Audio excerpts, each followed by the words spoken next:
అమరావతి రాజధానిలో పొట్టి శ్రీరాములు గారి విగ్రహ ఆవిష్కరణ జరుగుతుంది కదా, ఎలా ఉంది ఇప్పుడు? మీకు ఎలా అనిపిస్తుంది ఇక్కడ చేయడం? ఇది ఒక పండగ వాతావరణంగా ఉంది. ఆయనకి చేయటం అనేది ఆంధ్రులు అందరు కూడా హర్షిస్తున్నారు. ఇది చేయటం చంద్రబాబు గారికి ఆంధ్రప్రదేశ్ ప్రజలు కృతజ్ఞతలు చెప్తున్నారు.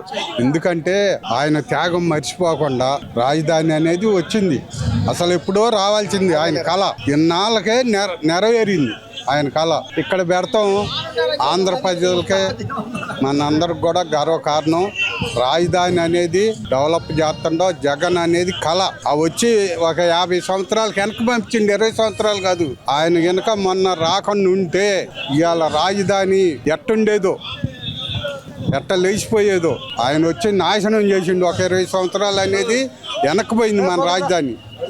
అందుకని జగన్ అనేది కళే. ఒక్క ఛాన్స్ ఇచ్చారుగా, చూశారుగా, ఆడు చేసిన పనులు చూశారు. మళ్ళీ ఛాన్స్ అనేది ఎవరో గోతిలో నెడతారు. ఈసారి ఆ 11 కూడా రావు. ఈసారి ఆ 11 ఆయన జగన్మోహన్ రెడ్డి కూడా గెలవడు. ఈసారి వాడే గెలవడు, పులివెందలే గెలవడు. జనం చూస్తారమ్మా, మంచి పనులు ఎవరు చేస్తే వాళ్ళకి వేస్తారు. జనం ఏం పిచ్చోళ్ళు కాదు, జనానికి అన్నీ తెలుసు. ఆయన గెలవటం అనేది రావటం అనేది కలగానే మిగిలిపోద్ది.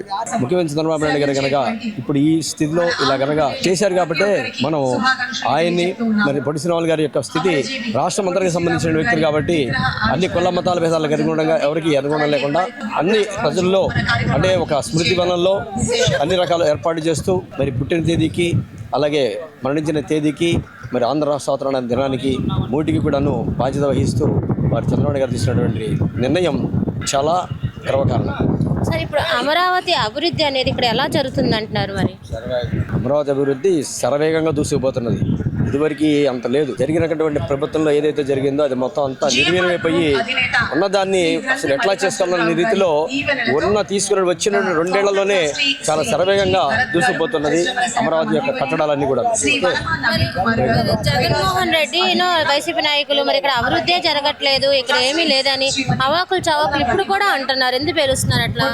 అది అవాకులు చవాకులు వాళ్ళకి పరిపాటి అయిపోయింది. వాళ్ళకి అది వాళ్ళ పరిపాటి. అది వాళ్ళకి ఏంటంటే ఇక్కడ అభివృద్ధి జరగడం ఇష్టం లేదు వాళ్ళకి, మెయిన్ ముఖ్యంగా అన్నిటికంటే కూడా. దానివల్లనే నిన్నాళ్ళు ఆపిన కారణం కూడా అదే. మరి దాన్ని దృష్టిలో ఉంచుకొని అసలు వాళ్ళ స్థితులు పట్టించుకోకుండా, వాళ్ళు ఏమన్నా దాన్ని పట్టించుకోకుండా సంకల్పమే ధ్యేయంగా ఏంది మరి అమరావతి కట్టడమే ధ్యేయంగా మరి అట్లాగే కూటమి ప్రభుత్వంలో మంచి నిర్ణయాలు తీసుకుంటూ ముందు కొనసాగుతున్నది ఈ కూటమి ప్రభుత్వం.